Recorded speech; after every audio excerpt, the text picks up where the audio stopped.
Bonjour à tous, aujourd'hui on se retrouve pour faire un exercice type bac, un exercice extrait du bac d'Amérique du Nord de 2021 qui te permet de revoir tout ce qu'il y a à savoir ou du moins nombre de méthodes sur les suites numériques au baccalauréat. Donc c'est parti, il faut comprendre l'énoncé. Un biologiste s'intéresse à l'évolution de la population d'une espèce animale sur une île du Pacifique. Au début de l'année 2020, cette population comptait 600 individus. On considère que l'espèce sera menacée d'extinction sur cette île si la population devient inférieure ou égale à 20 individus.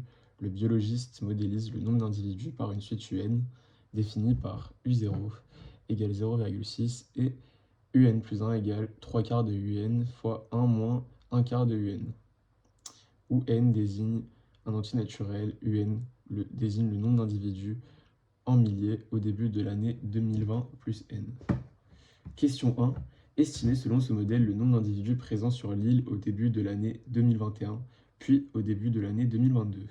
Donc ici, pour gagner du temps, j'ai déjà écrit la réponse hors vidéo. Donc 2021 correspond à l'année 2020 plus 1, donc là j'explique que donc j'ai compris que U1 représente le nombre d'individus en 2021, alors évidemment en milliers d'années, mais je ne l'ai pas reprécisé. Et donc là je montre au correcteur que je sais comment utiliser la suite, donc c'est 0,75 fois U0, le terme d'avant, fois 1 moins 0,15 fois U0, je remplace et je trouve ça. Je dis donc qu'il y a 410 individus en 2021. Je conclus pour la première partie de la question. Et pour la deuxième, comme j'ai déjà montré que je savais faire, je mets directement la réponse et je montre que c'est donc 288 individus en 2022. Question 2. Montrer que f est croissante sur l'intervalle 0,1 et dresser son tableau de variation. Bon, quand on nous demande un tableau de variation et qu'on nous demande de montrer qu'une fonction est croissante, on sait qu'il va falloir la dériver. Donc c'est parti. Et avant ça, surtout, il faut justifier que la fonction est dérivable. Donc ici, notre fonction, c'est quoi? Notre fonction ici, c'est un polynôme. Donc on peut dire que f est dérivable sur 0,1 car polynomial. D'ailleurs, c'est vrai aussi sur R, mais là, on ne nous demande que 0,1. C'est pour ça que je dis 0,1. Et donc, pour tout x dans 0,1, f' de x, c'est égal à... Et donc là, c'est un produit de fonctions. Donc u', ici, ça va faire 0,75. V, donc c'est 1 moins 0,15x, plus, donc ici, u, c'était 0,75. Je ne l'avais pas dit, mais vous l'aurez compris. Et donc v, c'est 1 moins 0,15x. Et donc la dérivée de ça, c'est moins 0,15. Donc ça, c'est égal à 0,75 moins 0,75 fois 0,15x plus 0,75 fois moins 0,15x. Et donc c'est égal à 0,75 moins 2 fois 0,75 fois 0,15x. Donc là, on va calculer ce que ça fait. Donc 0,75 fois 0,15 fois 2. Donc c'est égal à... pardon, je me suis trompé. Et donc c'est égal à 0,225. Donc moins 0,225x. Donc là, pour étudier le signe de f' de x, personnellement, ce que je fais, c'est que j'écris l'inégalité f' de x est positif et je fais des équivalences. Donc ça, c'est équivalent à dire que 0,75 moins 0,225x est positif. Hein, donc j'ai juste remplacé. Ça, c'est équivalent à dire que 0,75 est plus grand que 0,225x, ce qui est équivalent, donc, comme 0,225 est positif, quand je divise, ça ne change pas le signe, donc c'est équivalent à dire que 0,75 divisé par 0,225 est plus grand que x, et donc là, on calcule 0,75 divisé par 0,225, donc c'est égal à donc, 10 tiers, hein, donc ça c'est 10 tiers évidemment. Donc c'est équivalent à dire que x est plus petit que 10 tiers. Or, donc x, il est dans 0,1, c'est ce qu'on a vu. Donc, f' de x est positive, parce que la condition x inférieure à 10 tiers est toujours vérifiée. Ainsi, donc, f est croissante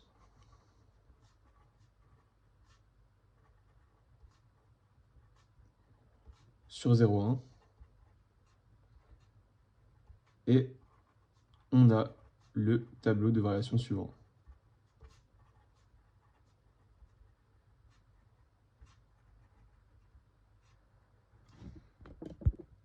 Donc voilà, donc là, comment compléter le tableau de variation?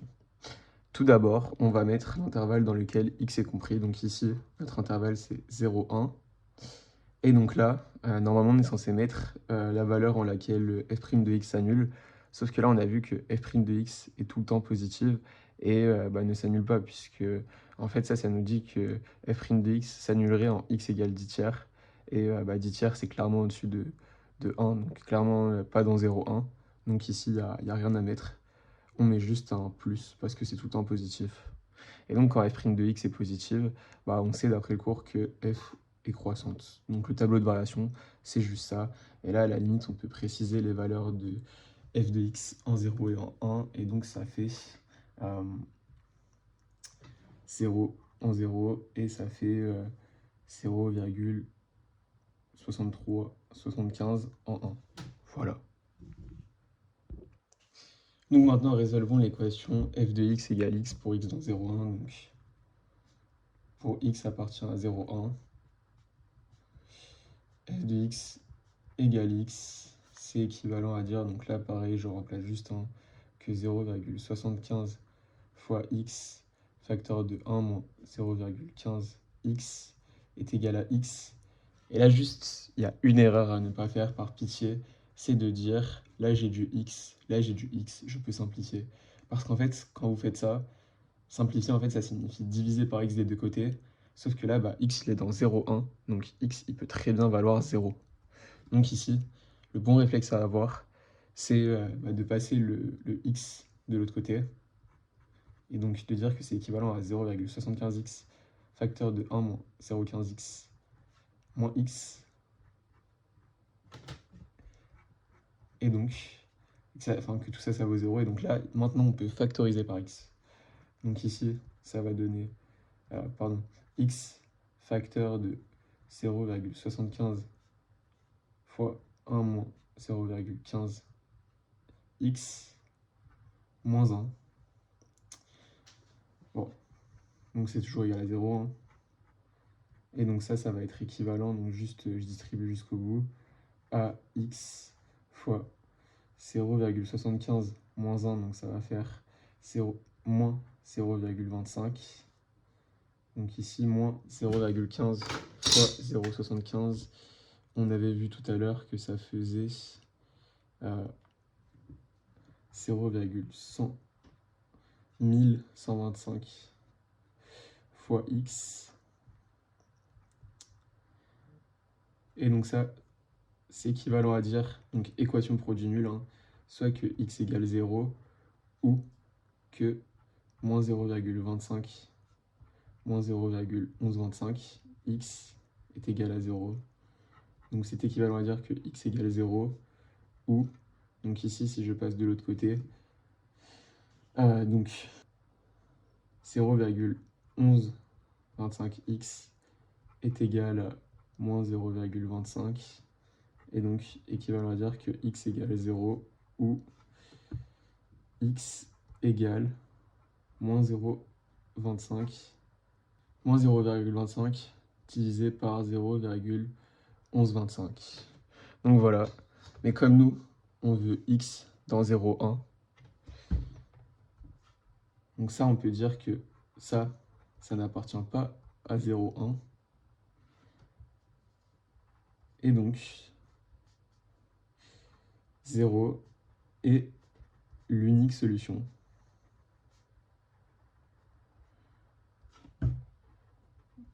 de l'équation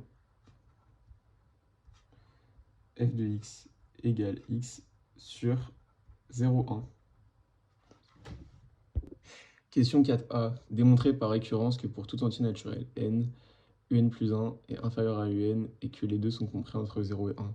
Ok, donc là c'est une récurrence classique, donc je vais l'écrire et on va la voir ensemble. Donc pour cette question, j'ai rédigé type bac, et si jamais tu es intéressé par la prépa et que tu tombes sur mes vidéos de prépa, tu verras que je rédige différemment, parce qu'il y a quelques points de subtilité, mais donc là j'ai rédigé en mode bac. Donc tout d'abord, on commence par poser la propriété et dire qu'on souhaite montrer qu'elle est vraie. Donc important, c'est de dire pour tout n appartient à n en dehors de la propriété 1. La propriété, elle, c'est une propriété au rang n. Donc ensuite, on initialise, donc en n égale 0, on a bien donc u0 qui est plus grand que u1, qui est lui-même positif, et le tout plus petit que 1, donc p0 est vrai. Pour l'hérédité, donc on suppose que la propriété est vraie en un rang k fixé. Et donc là, je vous ai rappelé entre parenthèses ce qu'on veut montrer. Donc nous, on veut montrer que uk plus 2 est positif, plus petit que uk plus 1 et plus petit que 1. Et donc là, ce qu'on va faire pour cet exercice, c'est qu'on va utiliser le fait que f de un égale un plus 1. Donc dès qu'on vous dit ça, il va falloir l'utiliser sur cette question. Et bon, on a déjà étudié f, donc on a toutes les infos. Donc là, je rappelle l'hypothèse de récurrence.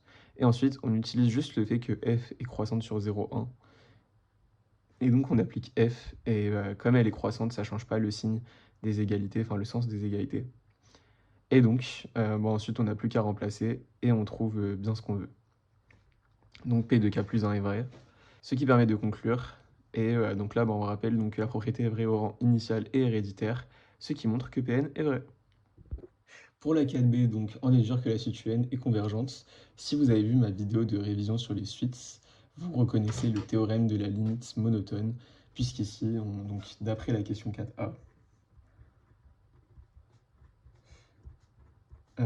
UN, la suite UN, hein, donc on met dans les parenthèses, est décroissante, hein, puisque un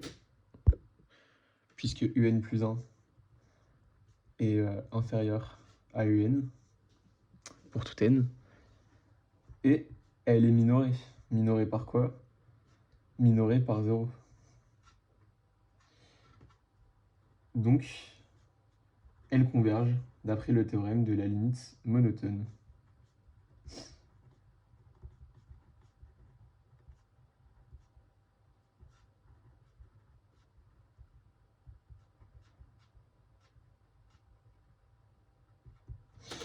Question 4c, déterminer la limite de la suite UN.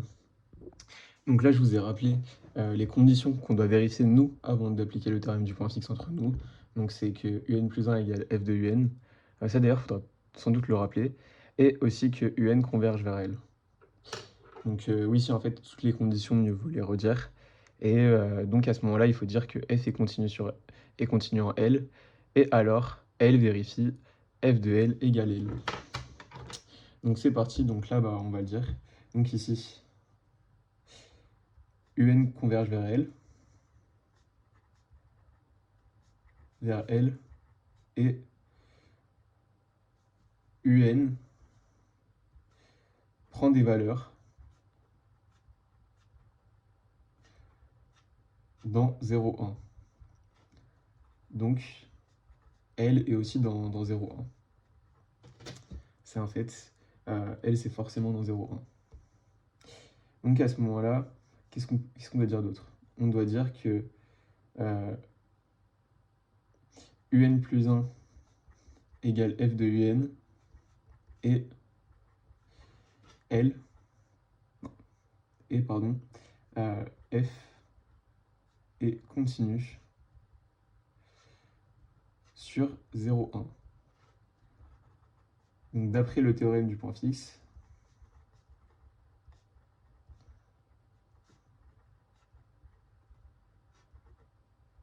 f est solution,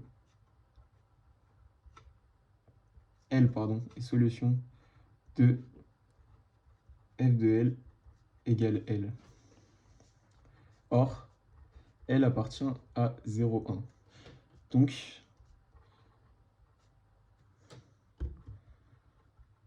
d'après la question 3, L égale 0.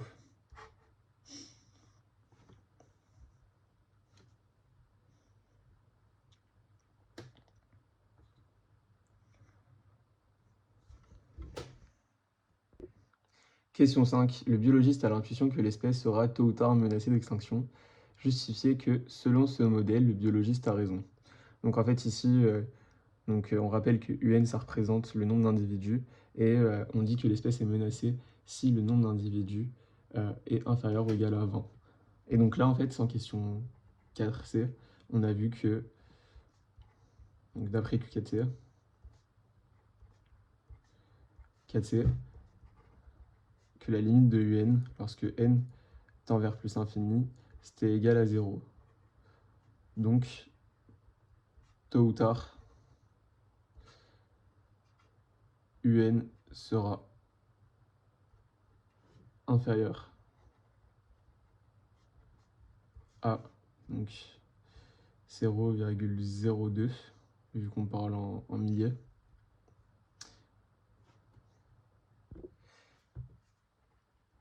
Et donc, l'espèce sera menacée. Alors si on veut faire ça niveau bac, ça suffit, hein, mais si on veut faire une réponse plus rigoureuse, on peut repasser par la définition de la limite. On peut rappeler la définition de la limite. Donc maintenant, question 5b. On a un algorithme et il faut comprendre ce qu'il fait. Donc notre algorithme, c'est quoi? C'est une boucle while. Donc en fait, au début, on introduit donc U0 et n égale 0. Donc n dans ce type de boucle, c'est un compteur. Et donc on introduit la condition tant que U est strictement plus grand que 0,02, alors U égale, et là on a U qui va prendre la forme de UN plus 1 et N qui va devenir N plus 1. Donc en fait, qu'est-ce qui se passe? En fait, on calcule le prochain terme de la suite et on compte, c'est-à-dire qu'on rajoute 1 au compteur N. Donc en fait, qu'est-ce que fait ce programme? Tout simplement, il calcule à partir de quel entier N est-ce qu'on aura atteint la condition de inférieure à 0,02 milliers d'individus, et donc à partir de quand l'espèce sera menacée. Donc pour résoudre cette question, ce que je vous conseille de faire, c'est d'aller dans le menu de votre calculatrice et donc de rentrer tout simplement la suite définie par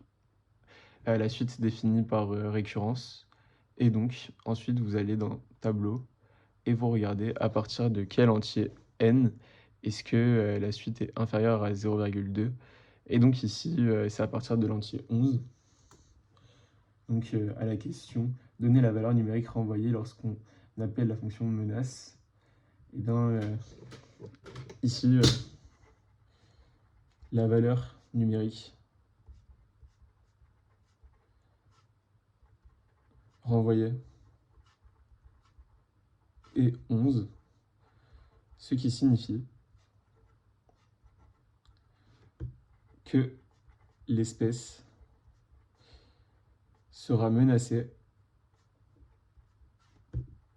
à partir de 2031. Et juste ici, petite parenthèse, pourquoi est-ce que je dis à partir? C'est parce que la suite est décroissante. Donc ça veut dire qu'après 2031, ça va continuer. Il n'y a pas d'espoir qu'après 2031, à un moment donné, l'espèce soit à nouveau pas menacée. Voilà, c'est tout pour cette vidéo. N'hésite pas à liker, t'abonner, ça me donne vraiment de la force et m'encourage à continuer. Si tu as des questions, n'hésite pas à me les dire en commentaire, et s'il y a des sujets que tu aimerais que je traite sur cette chaîne, pareil, les commentaires sont dédiés à ça. Bon courage pour le bac, bonne révision, ciao tout le monde.